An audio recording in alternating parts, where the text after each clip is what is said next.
आप्पासाहेब पाटील यांची बदली करावी या मागणीसाठी जिल्हाधिकारी कार्यालयासमोर केलेले धरणे आंदोलन। मागील 20 वर्षापासून जिल्हाधिकारी कार्यालयात एकाच ठिकाणी तळ ठोकून बसलेल्या आप्पासाहेब पाटील यांची बदली तात्काळ करावी या मागणीसाठी महाराष्ट्र रिपब्लिकन पक्षाच्या वतीने जिल्हाधिकारी कार्यालयासमोर धरणे आंदोलन केले। याबाबत जिल्हाधिकाऱ्यांना निवेदन देण्यात आले।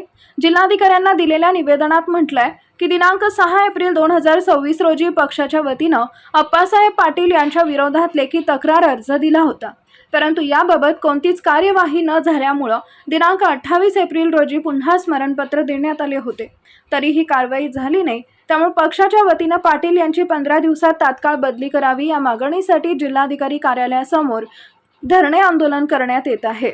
जर 15 दिवसात पाटील यांची बदली झाली नाही तर जिल्ह्याचे पालकमंत्री चंद्रकांत पाटील यांना घेराव घालण्याचा इशारा यावेळी देण्यात आला।